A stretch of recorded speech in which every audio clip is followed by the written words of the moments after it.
How's it going, Thieves fans? Today we have another episode of the Thieves Talk podcast. Today we're going to be talking about the LA Thieves and Boston Breach match, and it was a good one. This was probably the best one that we've seen from this split so far. The first map or the first series that they didn't go to a game five, so that's a huge win. They were able to win in 4 maps, which is a very big deal. 2 hardpoint wins and a search win. We still need to get the control figured out. That is something that, for some reason, it just really kind of tailed off towards, the more recent uh, era of this Thieves team. For some reason, they started off really good at control. We've talked about this before. They were a pretty good control team. Pretty much the complete opposite of what they are now. They were really good at control and not good at hardpoint. And now we're starting to see that the Thieves are really kind of finding their stride on the hardpoint side of things, which is fantastic to see.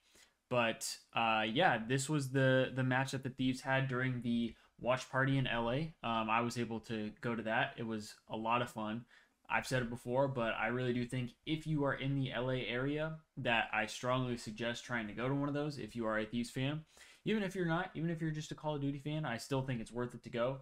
The tickets are pretty cheap, and you get free food and you get to watch Call of Duty for the day. So it's a really cool experience. There's a lot of Thieves fans that show up, and they do like giveaways every time too. So it's just a really cool, fun experience. I had a great time. Got to talk to a bunch of the Thieves people, and got to talk to a handful of other fans like myself. But yeah, it was really awesome. If anybody was watching the matches live, they actually did a video before the Thieves played of all the fans that were there at the watch party cheering to put onto the broadcast, and that was really cool to see. But yeah, the match was great. Obviously, the watch party is so much better when you get to go and you actually watch the Thieves win, because I've been there when they haven't won, and that kind of sucks. So the whole event is still great, but watching the team lose is just, it's always going to be disappointing, and obviously the players are going to be disappointed. So then when they come out and they talk to the fans, like, you can tell the energy is just not quite as high as on a day like this day where they beat Boston. Um, just a different vibe, different atmosphere. Definitely a lot better. The Thieves players are actually able to hear you while we're watching. So as the fans, when you're cheering and rooting them on, they get to hear that from where they play from, and I think that probably gives them a little bit of a boost and a little bit more of an incentive to win as well. So it's just a really cool overall experience, and I'm very happy I was able to go. Had to take a flight to get there, but it was all worth it in the end. I'm hoping that if and when they do more in the future, that I can go to more of those as well, and maybe see more of you guys at those events if you guys end up going to those too. But yeah, let's dive into the match here. As I said, Thieves were able to take this one in a 3-1 fashion. They played Boston, who is currently 0-5 right now, not the best out of them, but with Pentagram and Shawnee, they were kind of looking a little better. I wouldn't say they're still, a really high level team yet, but they're looking a little better. Honestly, once they picked up Beans, their first match that they had, they looked pretty solid against Minnesota. It was a little nerve wracking, knowing that we were going to be playing against them in the future. But then Beans had a little bit of a injury, I guess. He did something to his back, I believe, and they ended up having Shawnee come in and replace him for the time being. And Shawnee's actually been doing pretty well. So, they played against Optic and looked pretty decent. They took Optic to a game five, which was definitely not expected. Now, don't get me wrong, there was some stuff that was going on that series that probably checked out some of the Optic players a little bit, and that might have helped Breach play a little better. But yeah, after watching that, I was a little nervous as how the Thieves were going to show up, based on this look of the Boston Breach compared to how they have looked. But the Thieves showed out, man. They really they really played well. They started off hot, and it was really all you could ask for in that kind of a situation. So, let's start looking at some of the stats and breaking all this stuff down.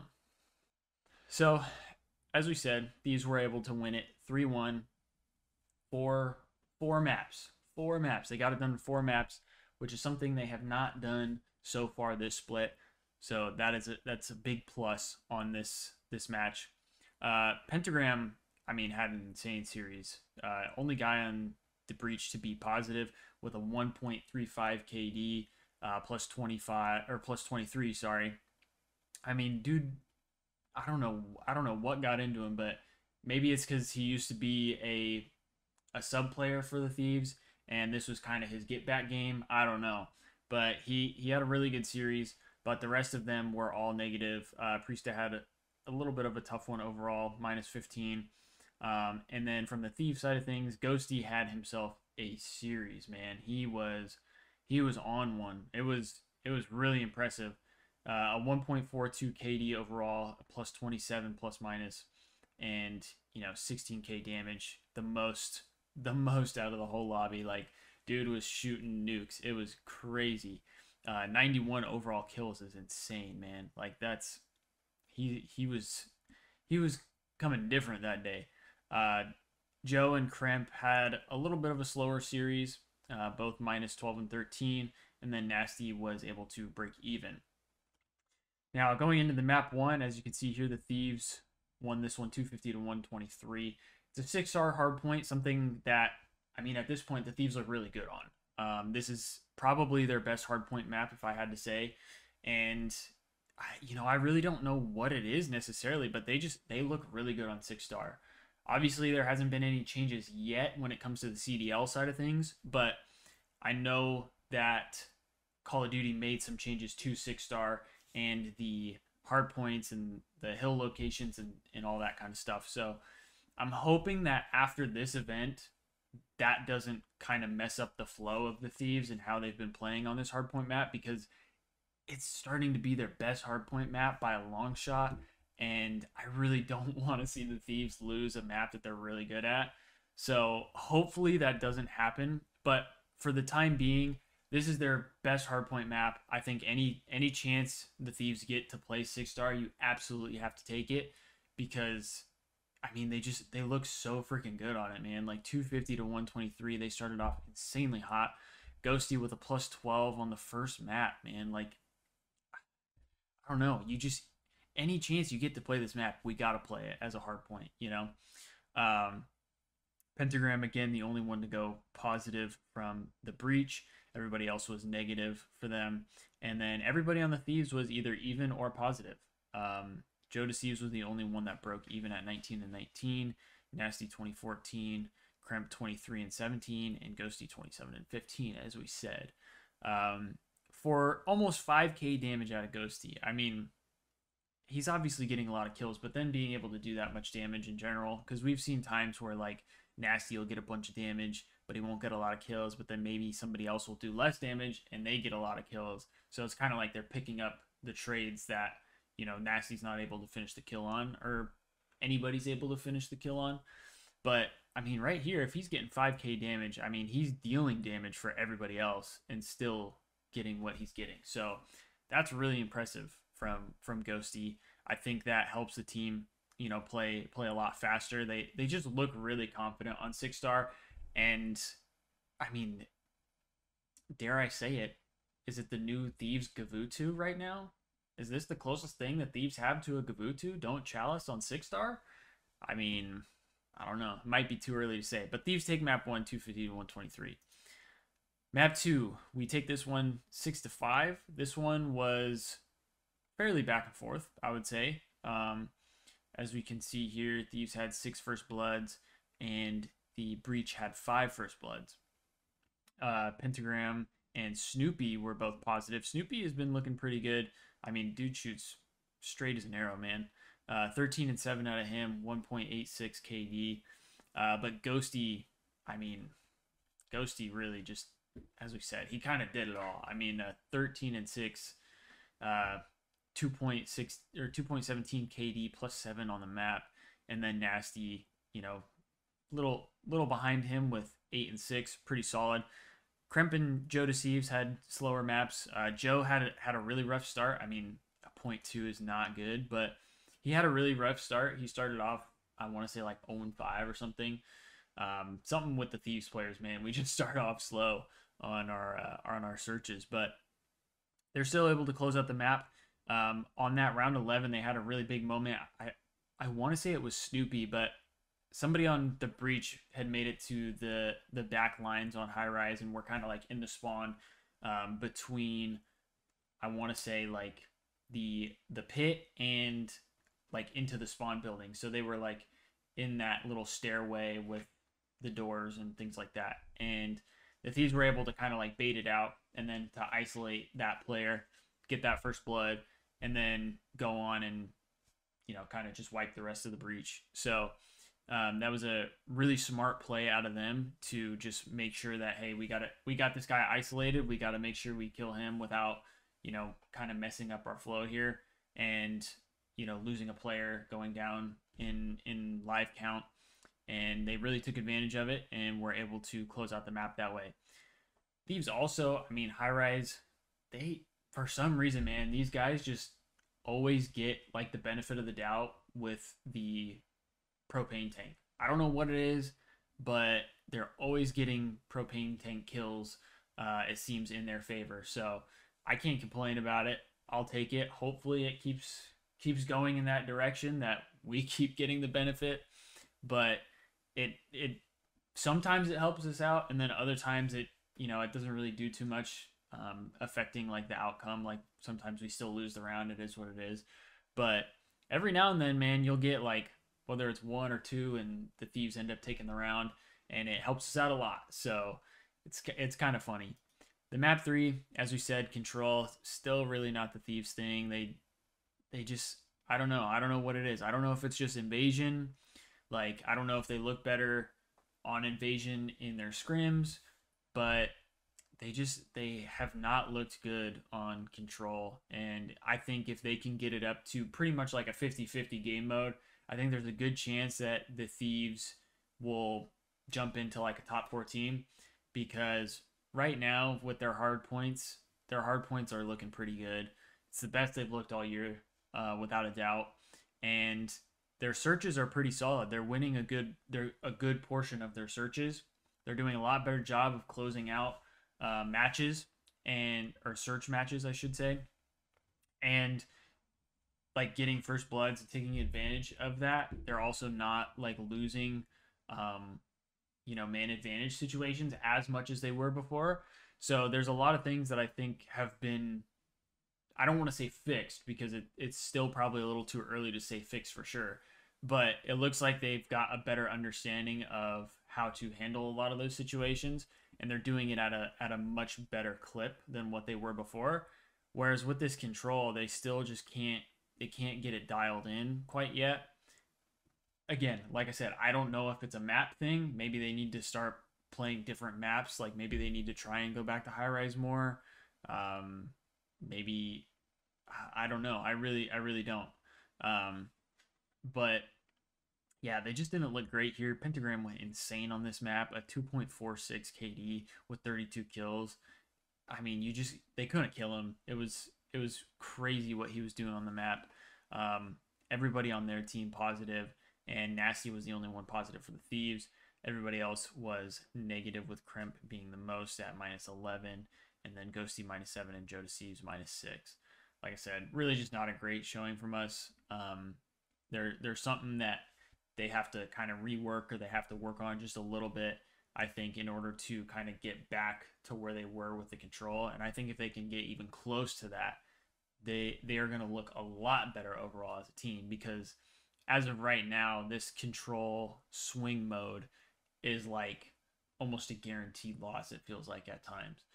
And that really sucks to, to say, okay, we got to kind of just chalk this one up, and we have to get a win on the hard point, because otherwise you're going to a game 5, and then now you have, completely different momentum. I think that's what happened with the Minnesota series, is they looked really good on the first 2 maps, and then it was like this control came around, everything kind of went downhill.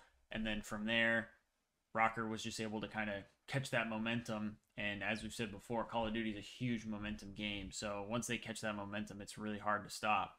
Um, so I think if they can get this invasion figured out, it to me it would be much better to win map one or map two and lose the opposite, and then be able to win a third map than it is to win the first two, lose the third, just because that's when momentum could happen.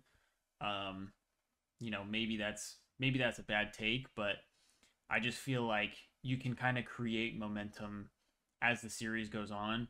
Whereas if you just, if you lose here and you had all the momentum at the start, it kind of slows your momentum down going into the next maps. And depending on if you're team A, team B, when it comes to figuring out maps and all that kind of stuff, like that could mess up your momentum too. Because if you know, like, hey, we're not, say the Thieves aren't good on Rio, it's like, oh, we just lost this invasion, or this invasion's chalked, we're not going to win this one. And then you go into the Rio thinking like, hey, we really have to win this Rio, and then you don't. That's where that momentum is kind of screwing you over a little bit. Obviously, that's not what happened here. Thieves looked pretty solid on Rio. They kind of, I don't want to necessarily say controlled like the map the whole time, but for a majority of the map, I felt like they were kind of in the driver's seat, and it honestly should have been closed out like 250 to 140. I want to say they looked really good, and for some reason, just towards the end of the map, they kind of like let the foot off the gas. It seemed like, and Boston was able to kind of make some plays to get a little closer, to make things a little closer than what they should have been. But the Thieves looked a lot more dominant than I think the 250 to 193 shows. There was just kind of that late game. I don't want to say heroics because obviously it didn't really pan out, but it kept Boston in the game longer than it should have. But Pentagram +2, Shawnee +6, and then for the Thieves we had Ghosty and Joe Deceives as even and positive, with Ghosty going +15. I mean, Ghosty's hard points are looking insane. His first one he's a +12, and the second one he's a +15, and then this one he's pulling out a sub. I mean, I don't know how much he did in 6-star, but I know in Rio he pulled out a sub for a little bit, and he's looking freaking good, dude. Like getting 89 seconds of hill time in that one, and 98 seconds of hill time in the first one. I mean, he's kind of doing it all. Joe Deceives did a really good job. He soaked on this one with 100 seconds of hill time. But the thing that I don't want to like overlook here either is, as we said, the Thieves won this series in 4 maps, something they haven't done yet. But not only that, they did it with Joe Deceives and Kremp going -12, which to me says that their teamwork is a lot better than what it was. It's a lot better than what it was, because obviously, yes, Ghosty had a great series, +27. Nasty was even. He had a solid series. But even though both Joe Deceives and Kremp are -12, -13, I don't necessarily think either of them had a bad series. I think Joe had a slow series. I think there were, these middle 2 maps he probably could have done a little better on. And he went even on this map, and he went even on the last map. So obviously that's where, the negative KD is going to come in. But it's not like he looked bad overall. I really don't think Kremp looked bad overall either. It's just, I think they're playing more as a unit. They're playing more as a team. And so when guys have slower maps, slower series, it doesn't affect the outcome of the game as much as what it was before. I think before, when they were having these slow series or a rough series, it really dictated how the Thieves were going to like show up that day. And right now, I really don't think that's the case. Like, I think their teamwork is slowly starting to get better, and that's, I mean, to me, that's a scary sight if you're some of the other teams, especially like these mid-level teams, because at this point, the Thieves could start to be a high level team. They're slowly making their way back up in the standings, and they just broke, I think, over 100 CDL points. So they're slowly climbing. As I've said before, they are going to have to prove it on land. That's kind of like the next big step. But at this point, I mean, I don't know for sure, but I think the Thieves are almost guaranteed winners bracket, if not already. I mean, 4-1. I don't see how they're not. Even if they lose the next two matches, they're 4-3. Um, I feel like at this point they should be in winners to start off the tournament. Now at this point, it's just going to kind of be a matter of who they face off against, and when they face off against those teams. Obviously, last tournament we had to face off against FaZe to start off our tournament, which is not ideal. And I feel like people forget that the Thieves took them to a Map 5. So I think if the Thieves get maybe a lesser team to start off the tournament, I think we have a better chance of making at least a little bit of a run. As I said in the last stream, I think the biggest goal for the Thieves right now should be to make money at a tournament. Like, because as of right now, they haven't made any money at a tournament. I think if they can get into that placement, that's your like first step. And then after that is now how far can we take that? Like how deep can we make a run? And I think right now the Thieves could easily be a 5-6 team right now. And to be honest, I would be pretty happy with that. I think for this next major, I would be pretty happy with that. I think after that, that's when they have to take another step forward. I think if they kind of take a step back, then it's like, okay, what's going on here? But I think right now they could be a 5-6 team in the tournament, and I think that would be great for the Thieves. I would be happy about that. Obviously, I would be even more happy if they go past that. But that's kind of what I'm thinking. I'm sure their camp is saying, "Hey, we want to win the whole damn thing. That's our goal. We come here to win." But they, as I said, they're looking better. 4-1. Yeah, it wasn't the most tough split that they've had, but they look better. The teamwork looks better. Even in their listening, they look better, or they sound better. Just some of the calls they're making, and the game plan and all that kind of stuff. Like, it just seems like they're working better as a unit now, and I'm happy to see it. I really am. But yeah, I mean, I don't know what else to say about that. I mean, like I said, they look good on these hard points. Their searches have been a little better. I mean, if we're nitpicking, I would say I would like to see them close out more like searches sooner. Obviously, 5-6 gets your heart pounding, but if they could close out a search in a little bit more of a dominant fashion more often than not, I think that would be really, really good for them.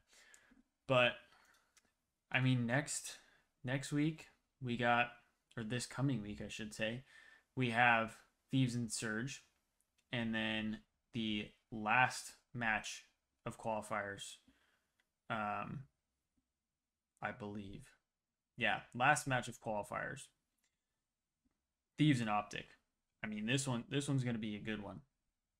I'm really excited for this one. Um, but yeah, I think the Thieves should be able to close it out against Surge. That would put us at 5-1, which, I mean, FaZe is undefeated. But we got Toronto, who's 4-1. New York is 3-3, and Optic is 5-1. Let's see. Major 3.